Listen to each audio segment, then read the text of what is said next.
Hello again, everyone. Welcome to part 2 of my series covering season 2 of the Fallout show.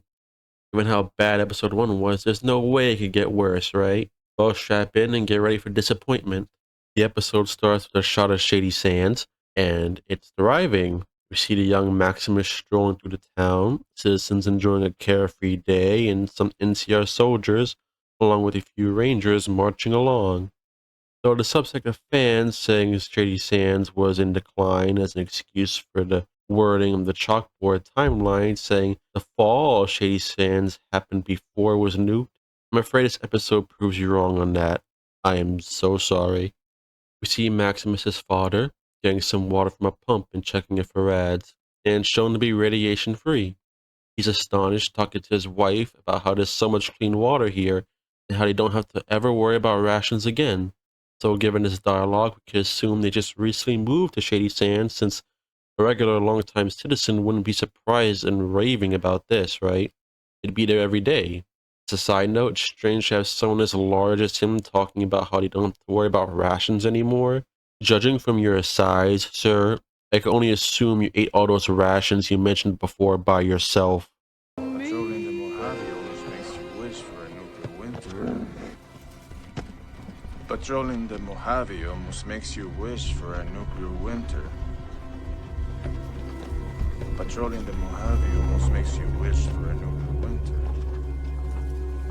Patrolling the Mojave almost makes you wish for.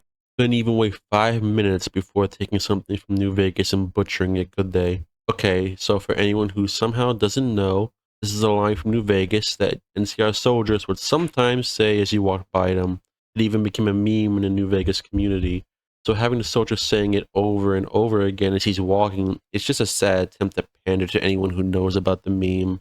But in their attempt to have a bad joke that references this meme, they've also just broken the next scene. What do I mean?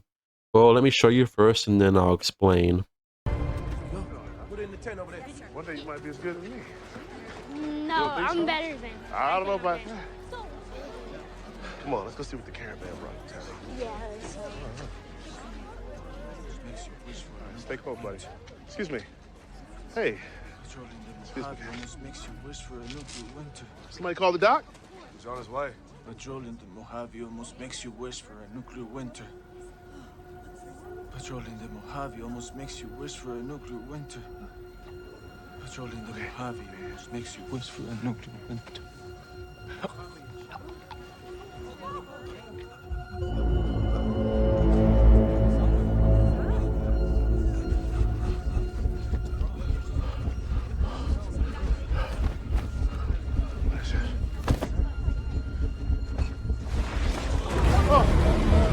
So, not only did he have one of those bulky mind control chips embedded into his neck, he also smuggled in a goddamn nuke. So we know from the timeline shown in season 1, the nuking happened in 2077. This is also when the NCR is in control of Hoover Dam and are fighting over it with the Legion. Since the soldiers presumed to be coming from New Vegas with him spouting the line the soldiers say over there, New Vegas tells us that the NCR is on high alert because of the Legion, with them attacking and inserting spies into their caravans in order to destroy the supply lines and weaken them. The NCR even refused to send additional personnel to Vegas in order to reinforce security for their main territory, aka Shady Sands. With all that in mind, how in God's name did that soldier not get stopped by any of the multiple security checkpoints along the caravan route? Not a single checkpoint looked at this guy, who's not just the only person escorting this caravan, which should have at least a few guards or soldiers, but the only thing he can say is, patrolling the Mojave almost makes you wish for a nuclear winter, on repeat, over and over again. That is extremely suspicious. He would have been stopped by the checkpoints and he would have discovered the nuke.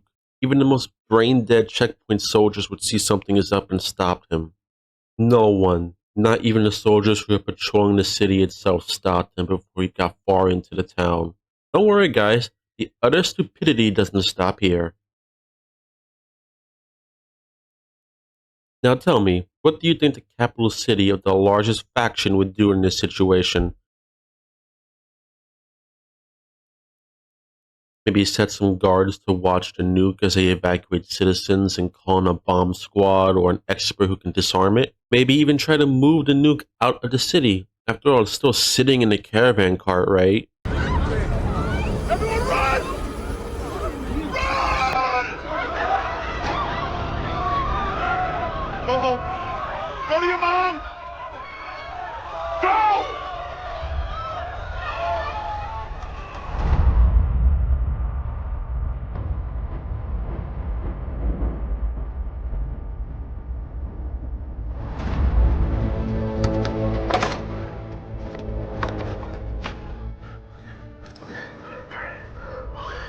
Yeah, calm down.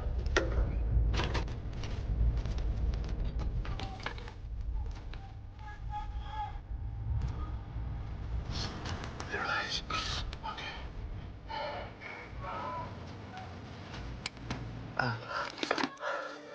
Okay.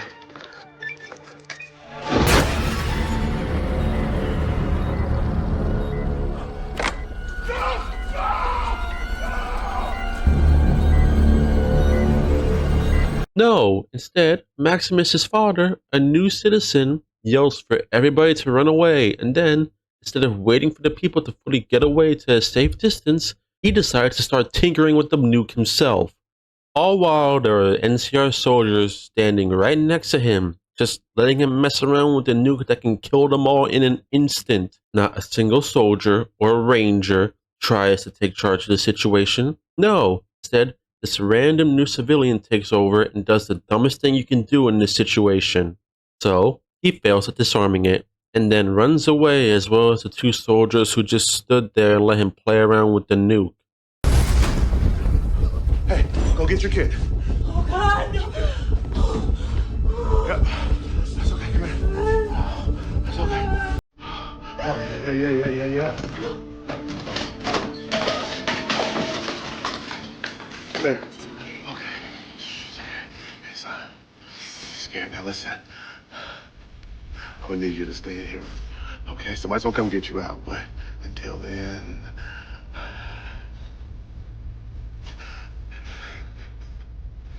I need you to eat and drink very slowly, okay? Don't be scared. It's safe in there. Okay. Come here. You are a good boy. And one day you will be a good man. Come on, let's get in here. Now listen.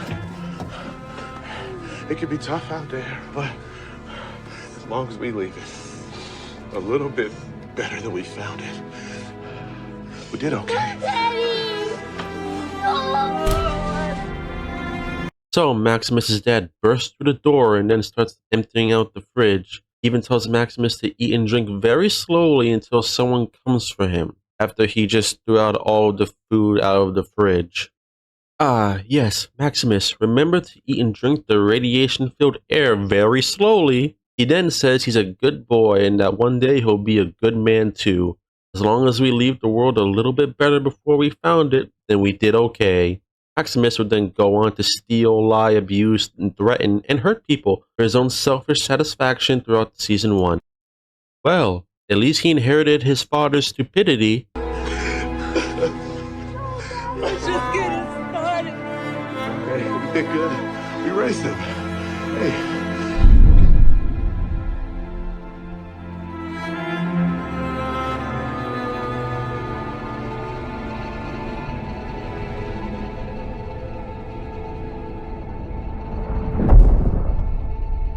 So, the nuke goes off and destroys the city. Hank's Pip-Boy confirming the detonation with a little animation of a nuke exploding because wacky stupid cartoon world, right guys? Right. What book shall we read, Lucy? Ah, The Wind in the Willows. When's Mom coming back? So on top of destroying Shady Sands, the writers had to make sure it happened in the dumbest way possible.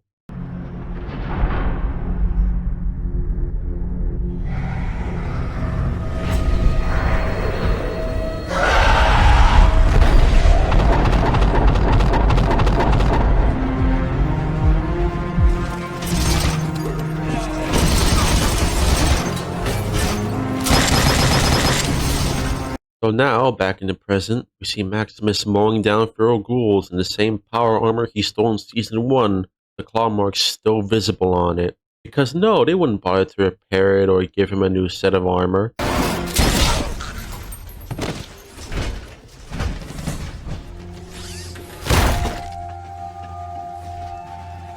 That's what we came for? Doesn't matter. Pack it up and report to the Vertibird. They retrieve a piece of tech that we'll see later opens up another can of irradiated worms. Also, just need to say this, the ghoul makeup looks cheap and awful here in this scene. They get back to the base and everyone is treating Maximus as an MVP, cheering him on as he walks with a dead expression on his face. All while his friend from the first season, the one who cut themselves using razors in their boots, looks at him with a worried look. You'd think Maximus would look happy given he finally got the promotion, respect, and power he so desperately wanted in Season 1. He'd be a showboat about it, but this is the first sign of a shift in the character we'll see later.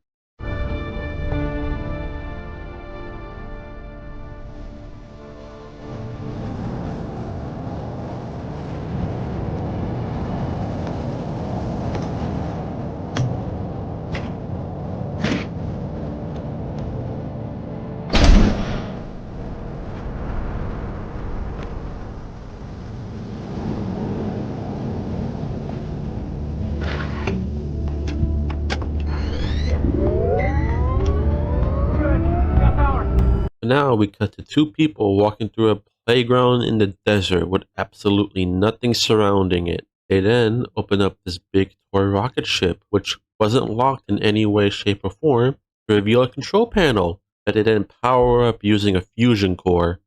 Trust me, this gets so much worse in a minute. What is it?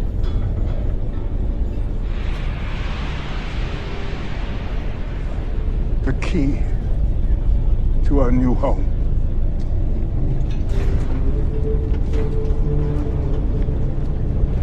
Brotherhood has become scattered, broken into dozens of rival chapters, but now we have the strength to unify them under one banner here, with the mightiest arsenal in history at our disposal.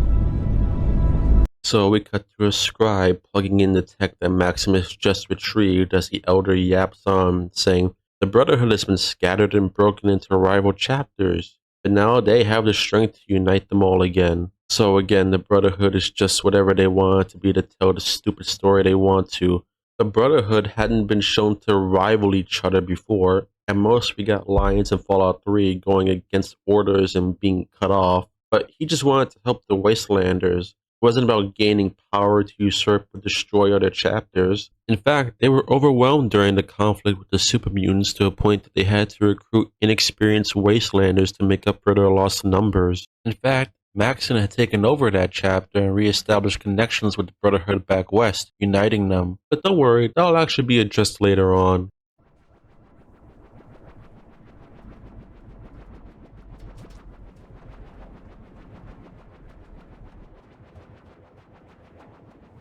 Next, we cut back to those two on the playground from before, and we see they're actually Brotherhood, and they signal the ship right above them using some kind of mirror? Even though we see in Season 1 that the Brotherhood has access to radio communications.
They then activate the control panel, which again is in a toy rocket ship, then activate giant fans that shoot out from the sand and then blow away more sand to reveal Area 51. No, this isn't some kind of illusion. This is real. So, Area 51 is hidden by being buried by tons of sand that in order to access, you have to use some kind of encryption key that gets plugged into a terminal, which then connects to a console powered by a fusion core that is hidden inside a toy rocket ship that's part of a children's playground in the middle of the desert, which then activates giant fans to spring out of the desert that then blow away all the tons of sand covering Area 51. You expect me to believe the pre-war government set up Area 51 like this, that no one would be suspicious of a children's playground in the desert, or that you have to use giant fuck-off fans to blow away sand to get in, and then you bury it again in tons of sand just to do it again every time you want to get in. There is no way you can excuse this. It's just stupid for the sake of stupidity. For now, let's move on.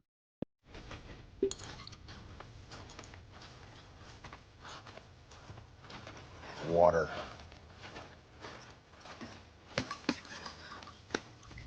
Were you always this rude? I'm guessing not. Look, your family may very well still be out there. I've seen enough by now to know that nearly anything's possible, but one thing I wouldn't count on is them appreciating the kind of person you've become. I mean, you want them to like you, right? So, as Lucy and the ghoul are walking down the road, Lucy tells the ghoul that even if they do manage to find his family, he shouldn't be so rude and shape up to be nicer so that, his family will like him, right? That's what he wants, right? So Lucy once again fails to understand that in order to survive in this environment, some people have to harden themselves and do whatever it takes to survive. I'm just saying a little bit of kindness can go a long way. Charles Dickens actually wrote a whole book about it if you're interested. Nope. And by the third ghost, he was pretty much cured. She then tells him the story of A Christmas Carol as they walk down the road and hopes that will encourage him to change. Yes, Lucy, I'm sure him listening to this Christmas story that he probably already knows will stop him from being such a Scrooge, right? I get it's a joke to show how stupid and naive she is, but this doesn't even work. Scrooge was a rich man. He didn't kill or steal in order to survive. He was just being a greedy jerk. There are no parallels to the ghoul at all, so it doesn't make any sense.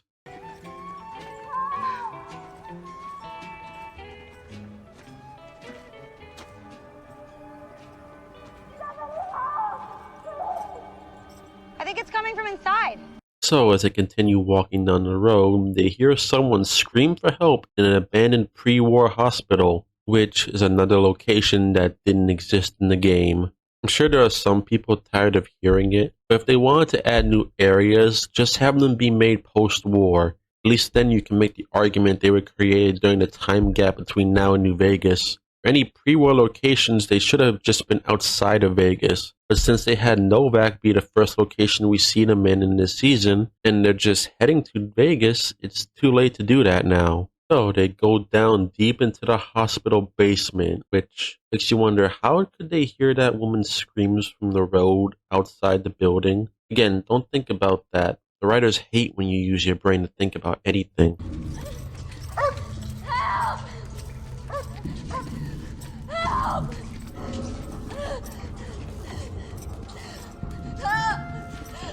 We need medicine. What happened here? Tunics. You off of far west, ain't you? Ignore him. I got one stim pack left, okay? Well, that would be a profound misallocation of resources.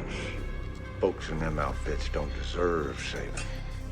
So we see there was actually a Legion slave calling for help, and before Lucy can use her last stim pack on her, the ghoul says folks in those outfits don't deserve saving. So apparently the ghoul hates Legion slaves now? I could understand if they were Legion soldiers, but the slaves? That makes no sense. Guess slave lives don't matter to the ghoul at all then, huh?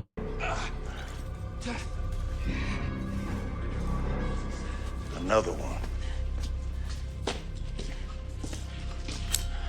Let me help you up there, cowboy.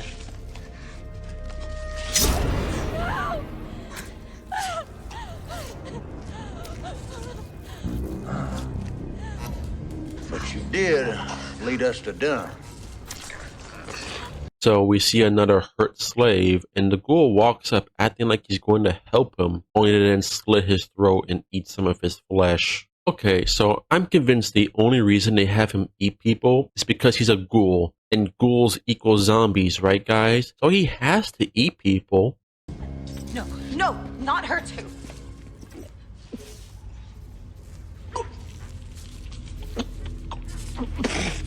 So Lucy steps up to stop him from killing the other slave, but before he can respond, the ghoul gets sick and spits up some of the flesh he just ate. He goes up to check the slave he just killed, and we see an infected sting wound, and moments later, the slave whimpers that they're back, right before getting attacked by a swarm of bark scorpions. So yeah, screw warning them about the scorpions beforehand, right? Not like your survival is on the line if the help you called for gets killed, right? So while they're getting attacked, Dogmeat runs away, abandoning them. The least loyal Dogmeat in the whole series, everybody.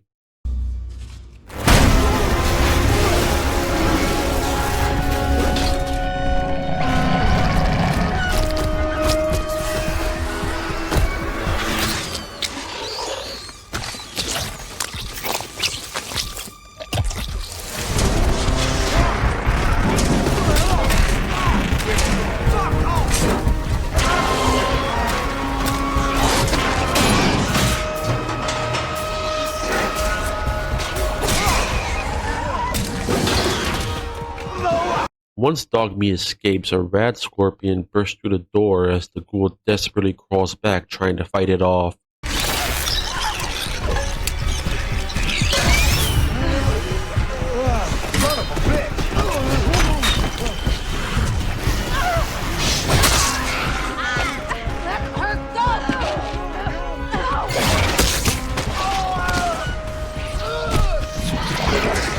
Just before getting stung, he uses the slave as a human shield to block its stinger, and she gets injected with venom. Lucy pulls her off the ghoul, leading him to getting stung as well.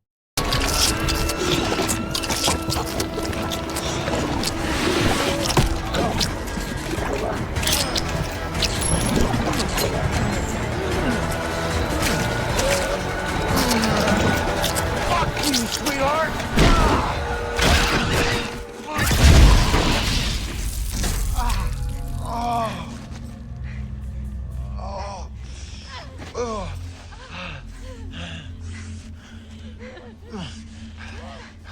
Give me your stim pack. Give it to me. Help me.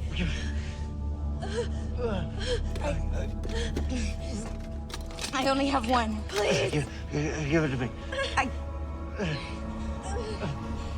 Just before the rat scorpion can bite his face off, the ghoul sticks a grenade in some random orifice. It's not really clear where, and kicks it back, blowing it up. So after the scorpions are dealt with, both the ghoul and slave girl ask Lucy for the only stim pack she has left to heal them of the venom. Lucy is now given a classic telltale moral choice moment. Should she save the defenseless slave or the cruel but useful ghoul to help her continue to track down her father?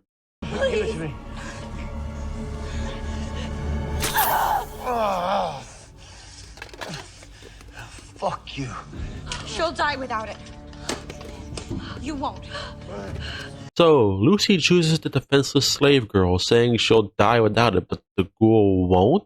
Yes, another example of ghouls surviving anything when it's convenient for the plot. Being hung, injected with deadly venom, or getting shot, none of it matters as long as you're a ghoul. Well, aside from the many examples both the show and games have shown us. Thank you. You're welcome. We'll get you home to your people, okay? Golden rule, motherfucker. That rule is for people. You're disgusting. Cruel.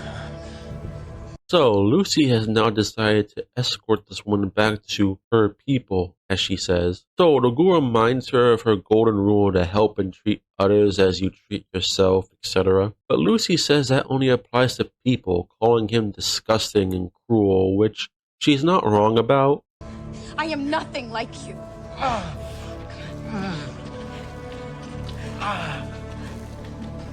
Which is why, when I get her home, I'll come back for you. Give you a little time to think about the consequences of your actions.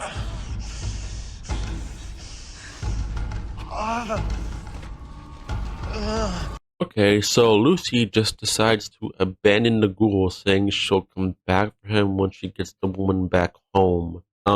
Lucy, he'll most likely be dead by that point. Even if you accept that the venom won't kill him, he's still paralyzed on the floor in pain, defenseless, alone for who knows how long in an abandoned building you were just attacked by dangerous bloodthirsty mutants in. You didn't check to clear out the whole building of them. You were just ambushed by, for all you know, were only a few of the probable dozens more that are crawling around in this building. You don't know how far or how long it will take you to get this woman back to where she came from either. Once again, another example of a character being an utter moron. Also, you saying this will give him time to think about the consequences of his actions is utter bullshit. Lucy, you are the one who brought them down there to begin with. The ghoul didn't want to come down here. He didn't draw the scorpions to you either. If he didn't block the first sting, he might have died. Even if you want to say it's his karmic consequences for killing the slave earlier or using the other one as a shield, it still doesn't change the fact that you're the one who still brought them down here to begin with.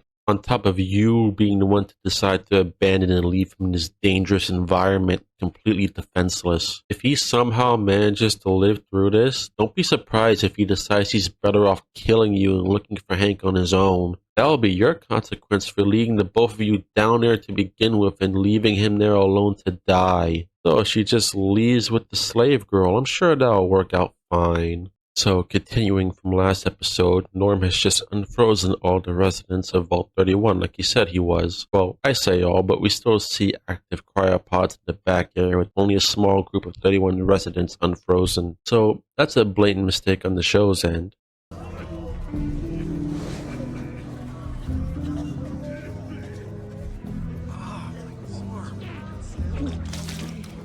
Where's Bud Askins?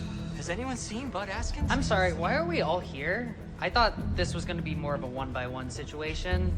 There's been a change of plan. Should I be able to see by now? Relax, Claudia. There's been a change of plans, obviously. Jeez. Is she good? I'm okay. They understandably asked for Bud since this wasn't how the plan was supposed to go. And we see a few of them suffering from side effects of being frozen for so long, like nausea and blindness, which you would expect they treat more seriously, but it ends up being undercut for a joke. Everyone, if I can just try and explain. If they thought everyone at once, that must mean it's Reclamation Day. About that. It's been 200 years since you were frozen. It is Reclamation Day. But unfortunately, Bud Askins is, Bud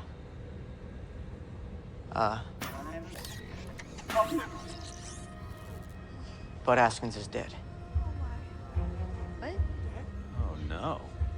So, since everyone has been thawed, they assume it's Reclamation Day, which Norm runs with. We see he finally broke that fucking Roomba and dumped him into a goddamn bucket like he deserves. At least Norm dealt with Bud before he can rally the residents to attack him, given how he just started unfreezing them without doing that first in the last episode. I thought he was going to try and convince them to turn against Bud or something, which would have been a stupid plan, but thankfully no, they don't run with that. Try and remain calm.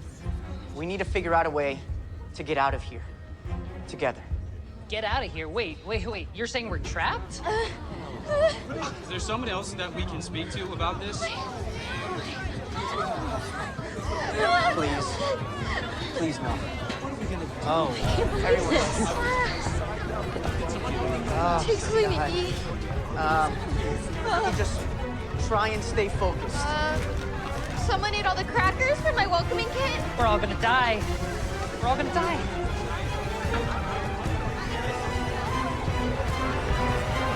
He tells them that Bud is dead and that they need to work together to get out of the vault. So they all start freaking out, some trying to get back into the pods and noticing all their rations are gone since Norm did eat all of them last episode we saw. We'll come back to that later for now, but the show brings us over to Hank as he's playing with the yo-yo from last episode like an idiot child. So we see Hank goes over to a cryogenic repository for livestock to pick up a rat. Single rat. He drives with it in his hand and rides an elevator to a lab to insert the mind control chip into said rat, putting it in a little cage with some cheese and a mini computer office setup because the Fallout world is nothing but stupid, wacky jokes, right everybody? He tries to control it to use the computer over eating the cheese, but turns the dial on the controller so high it blows it up like every other subject. So it turns into a montage of Hank going back down to the elevator, driving back over to the repository to pick up a single rat each time for only the same thing to happen over and over again. Yeah, don't bring over more than one at a time, right? Not like you're gonna need more than just one. Just being as stupid and inefficient as possible. When the main villains, everyone, and the one who destroyed the most powerful faction in the Western US. Oh, how will our protagonists ever deal with such an evil mastermind? Sad to see what Fallout has become.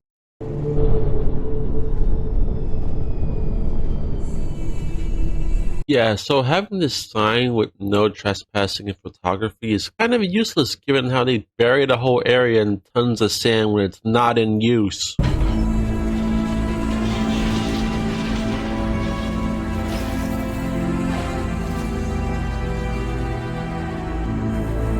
So, a few things. One, the inside should be flooded with sand, given how we see this hangar has glass windows that should have been broken with tons of sand pressing against it while they were buried. But that's not the only stupid thing we see. Holy shit. A real fucking icebox. Huh. These Brotherhood members, instead of freaking out over seeing a fucking alien life form, along with the spaceship we see under that tarp, they just toss the alien to the floor and soy jack over a fucking fridge. I hate this. I hate that Bethesda made the aliens canon to begin with, but to then just use them only to tell a stupid, out-of-character joke where the most technologically advanced faction is just spitting in our faces. So we see the Brotherhood looking at some tech, including the alien stun baton from Mothership Zeta, along with the cryogun from Fallout 4. Because look guys, remember that from the games? But more confusingly, we see a terracotta statue along with some Greek and Egyptian ones, as well as some paintings, the Ark of the Covenant, and the Declaration of Independence, which should be in either the National Archive or Rivet City, according to Fallout 3. But no, let's just keep ignoring the games and changing shit. Why the hell is all this stuff here? This is a military hangar bay, not a fucking museum. There's no reason why any of this stuff should be in here.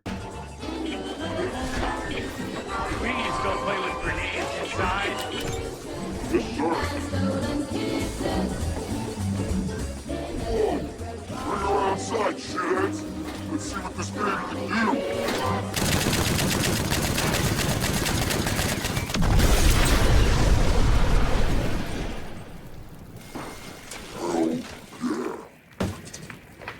Oh my god. Yes, let's just keep destroying the Brotherhood even more. The faction that takes and hoards advanced technology to keep it out of the hands of irresponsible, stupid people who would misuse it has now been bastardized into a group of morons who play around with a fucking grenade and destroy valuable things like a pristine pre-war car for the fun of it. Not even Bethesda butchered them this badly in their games, but they approved what the Amazon writers did, so honestly, they should all be ashamed.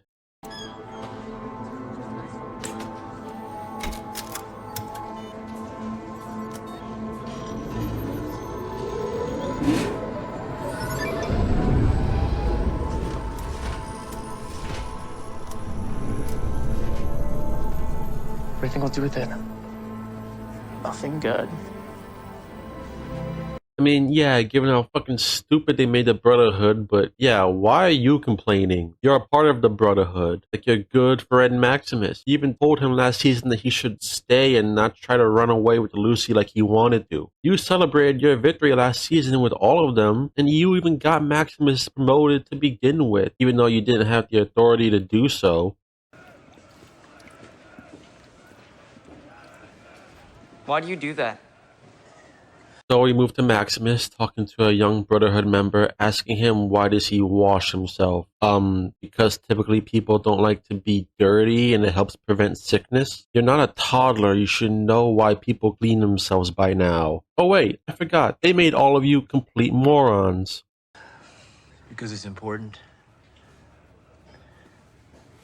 What is our duty? To fix the fallen world?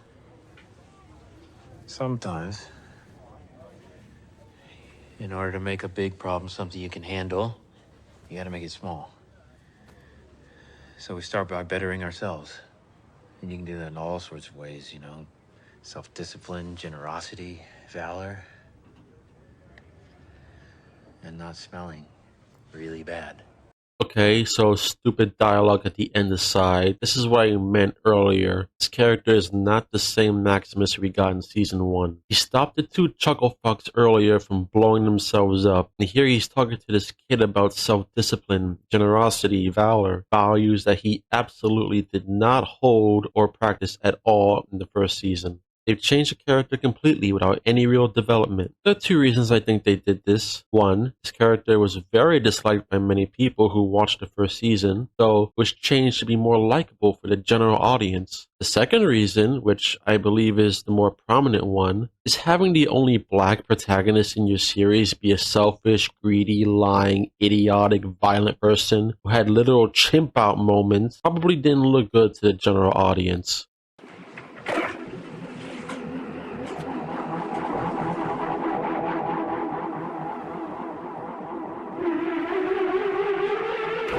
So we see he takes a moment to look at the scratches of his armor before cleaning it. Why, I don't know. He wasn't the one fighting in it when it got scratched, and Knight Titus was a complete idiot who treated him like shit and threatened his life. But I doubt he's feeling regret or guilty over letting him die. It's always gonna get dirty again. Better to polish dirty steel and have it stay clean. Used to quote the Codex to each other as a joke. I've seen what it's like out there. The Brotherhood is as good as it gets. I'm just trying to make it better. It couldn't have been all bad out there. You met that girl. She left. And maybe she's still out there. I have duties here. So, you quoted the Codex, the thing that all Brotherhood members, including yourselves, are meant to live by and uphold as a joke to each other. Why are you a member then if you don't take it seriously or believe in what the Brotherhood is supposed to stand for then? Also, you told him not to go with Lucy in the first season. Why are you suddenly pushing him to go with her now? Listen, I've read the comms. Quintus called for this meeting, but he didn't tell the Commonwealth. He's breaking chain of command. Max, the Commonwealth isn't going to let him seize power without a war. Is that what you want? Okay, so you've been reading the comms and found out your elder is breaking chain of command. Okay, so why are you pushing Maximus to run away to be with Lucy then? Given the later scene, it's clear he had another option available to him, instead of risking the consequences of desertion like you're suggesting he should. Also, it looks like the Commonwealth branch is now in charge of the rest of the Brotherhood. So, unless that speech the elder gave Maximus earlier is shown to be lies and he's just manipulating him to help him seize more power, then the whole speech shouldn't have been a thing since it goes against not just the past versions of the Brotherhood, but this version too, with them all answering to the Commonwealth. You said it yourself. There's nowhere safe out there. Not as long as there's people out there who would... If the Brotherhood can keep history from repeating itself, then my job is to help them do that. Yeah, even he just pointed out the contradictory stance his friend is taking now. Also, Maximus, how stupid your Brotherhood branch has shown to be. I expect him to blow up the world again 10 times over.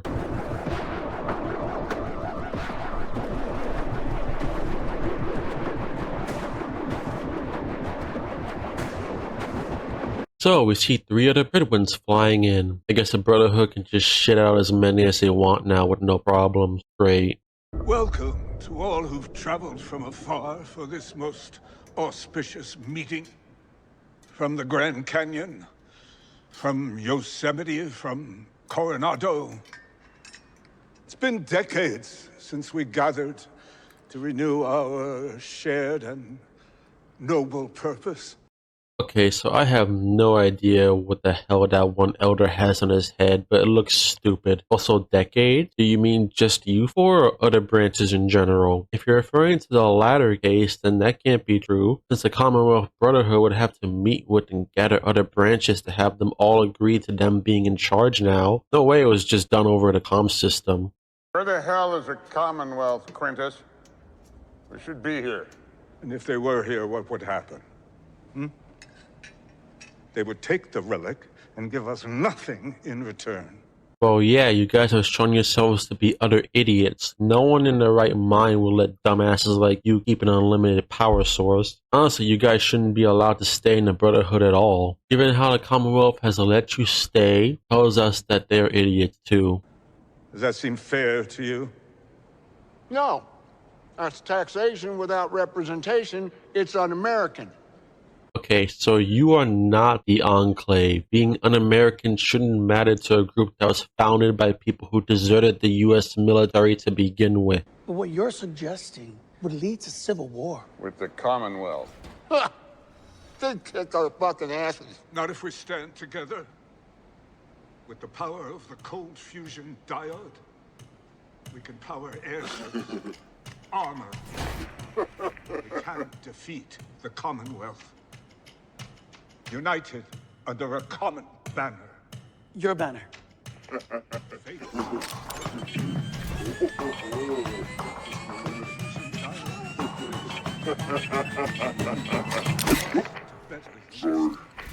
So as the elders are having this important negotiation, these chucklefucks are playing with the plasma grenade again. Maximus has to come over and take it away from them like a parent would to their 2-year-old. This is so fucking irritating.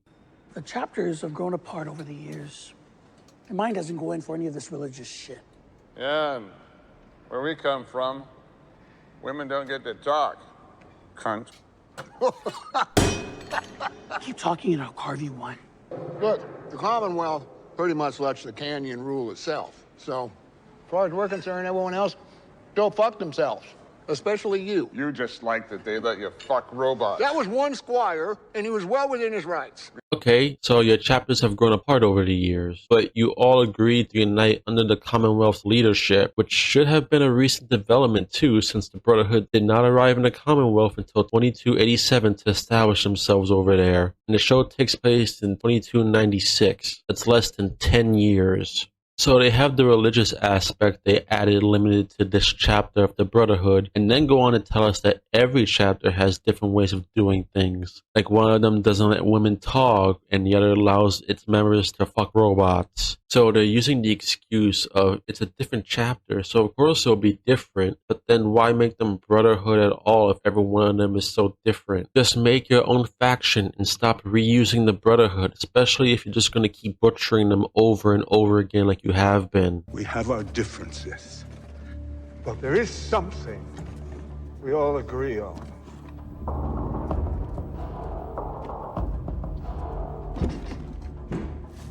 Power.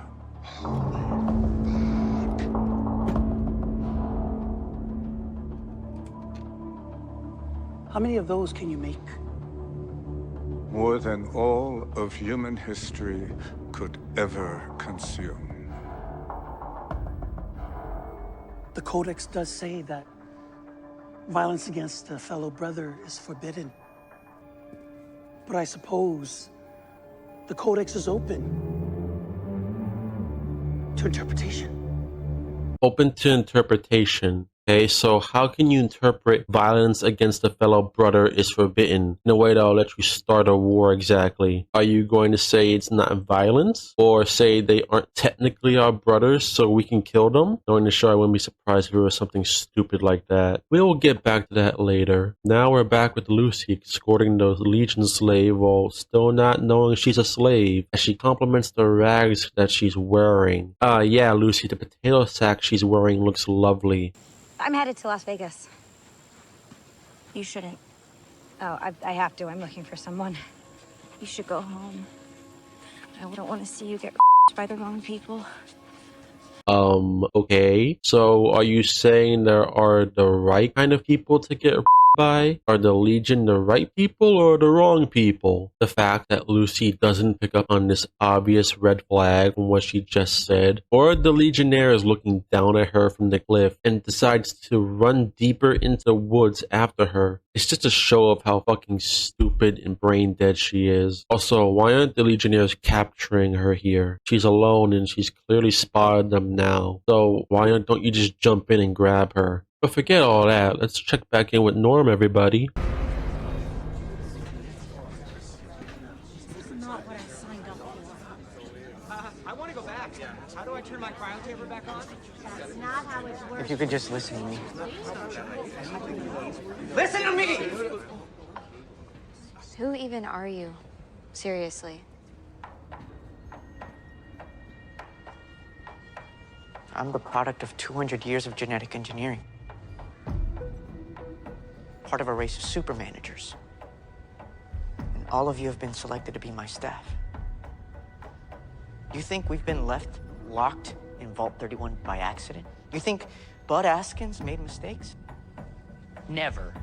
No chance. So the people who Bud meant to take over and manage the world are also brain dead drooling morons. They don't ask the obvious question of how Bud died or for any kind of proof Norm is telling them the truth. But no, that's not the worst of their idiocy. Oh my God, Claudia, we're in trying to have a conversation here. Now she may have a point. I assume some of the things he said seem downright outlandish. But look at where we are. We're standing at the product of his life's work. We are his life's work. It has to count for something. This is Bud's final test. If I can lead you all to finding our way out of here, we'll have proven ourselves worthy to carry on Vault-Tech's corporate strategy. Together. Those of you who work quickly, as a team, receive these merit dots. Merit dots. Wait, I took notes at a meeting with the company that installed ventilation. Dibs on ventilation. Oh, the fire suppression system. Maybe we can get some water from there.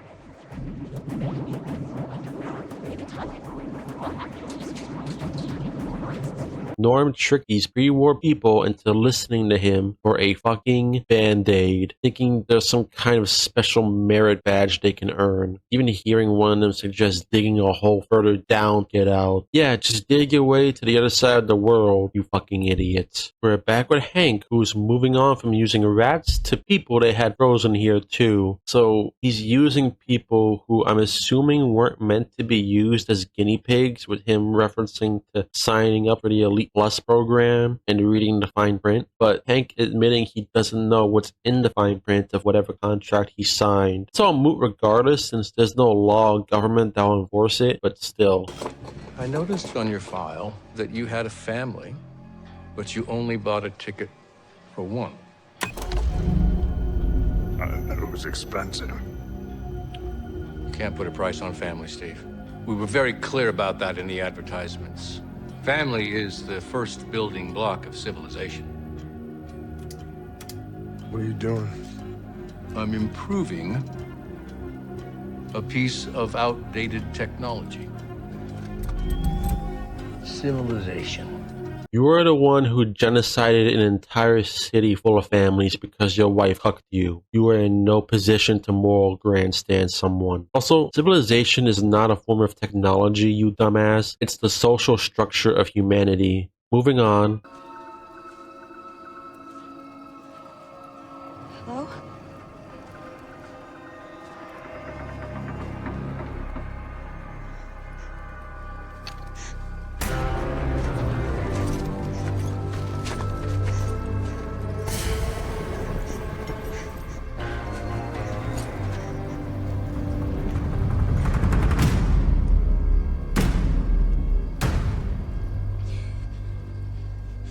I realize we all have our cultural differences, but just so you know, I am nice.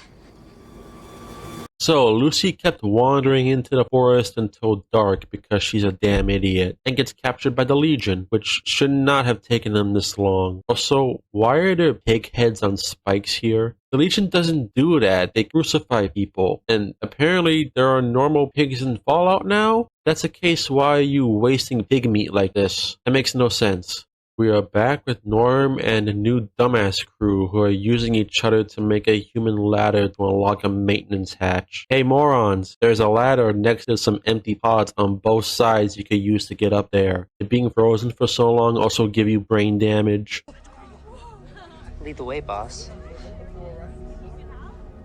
So they tell Norm, their new boss, to lead the way, and he climbs up, exiting from a giant ventilation shaft that's just sitting out in the open for any wastelander or mutant creature to easily crawl in through. So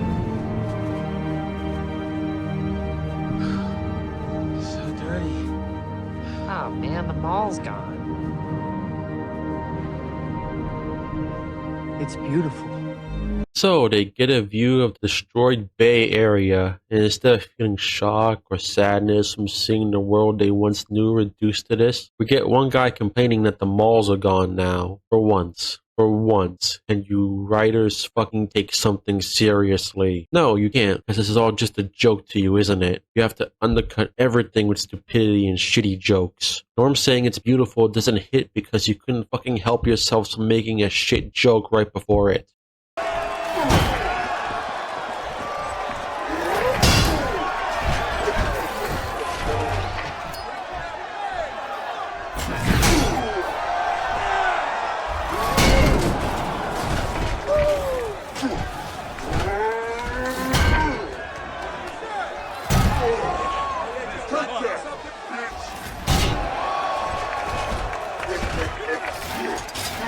What the hell are we doing here? Why are you doing Fight Club with these chuckle fucks? To celebrate your alliance? Just because you can make or recharge fusion cores without limit doesn't mean your power armor can't get damaged from this. It's going to need repairs. Repairs that cost time and resources. This is something you expect idiot raiders to do with power armor. Actually, wait, no, forgive me. At least raiders would understand the value of power armor and how to properly use it for something. But now the Brotherhood are just a bunch of morons who couldn't even be trusted to handle a microwave. Bet I could mash you. Probably.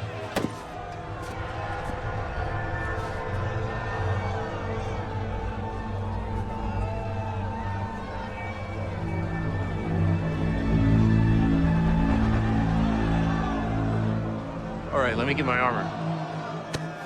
No armor. Bareback.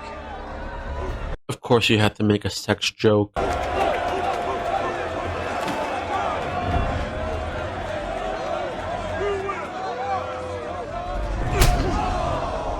Okay, are there no rules here? No referee? He just sucker punched him while he was taking off his jacket. And he doesn't get called out for that bitch move. If you have to resort to that, it doesn't prove you're better than Maximus, which is the whole reason you're fighting it to begin with. It doesn't prove that you're better than Maximus, which is the whole reason you're starting this fight to begin with, right?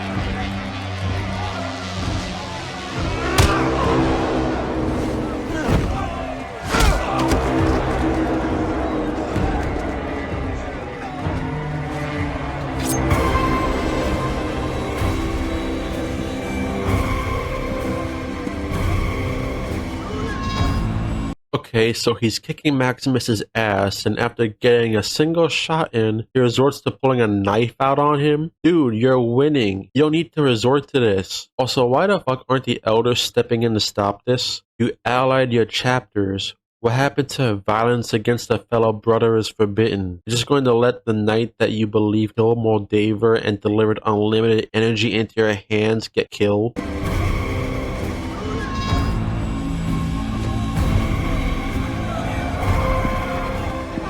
He looked at you for help, but you're doing nothing. Everyone else is just watching this, cheering. This isn't Caesar's Legion or some primitive raider tribe. No matter what kind of cope argument you make to try and justify it, this kind of fight to the death shit isn't what the Brotherhood would do.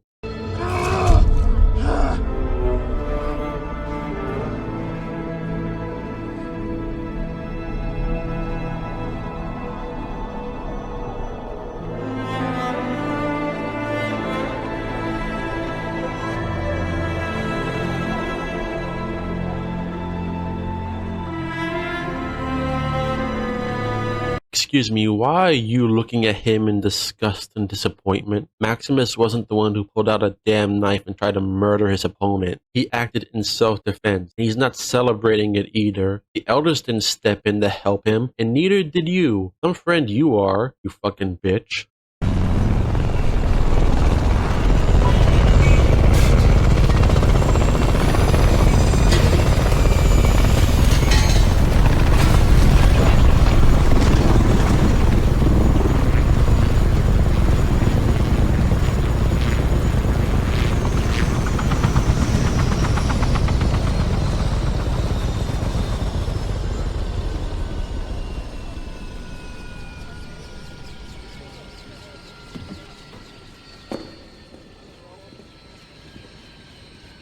Sorry to interrupt.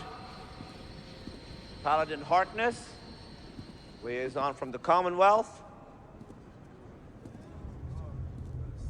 I understand we're discussing a civil war. I must not have gotten my invitation. So what I can only guess is Elder Maxon comes in on a vertebrate who looks like they just put a Chad photo filter over somebody, and he came here with no power armor, alone, into the heart of the group that's planning to overthrow him. Again, working under the assumption that this is supposed to be Elder Maxon. Fallout 4, then not only does he look nothing like the game version, he also just pulled the dumbest move he could coming in vulnerable like this. It's blatantly hinted that Maximus's friend informed them about this coup that they were planning in hopes of siding with the Commonwealth chapter. So in that case, why didn't they let Maximus in on it instead of trying to push him to desert? After all, Maximus's new character is shown to not be a power-hungry idiot like the rest of the chapter. Also, why wouldn't the friend desert? The scene from earlier showed us they clearly don't believe in or respect the Codex, aka the Brotherhood's philosophy.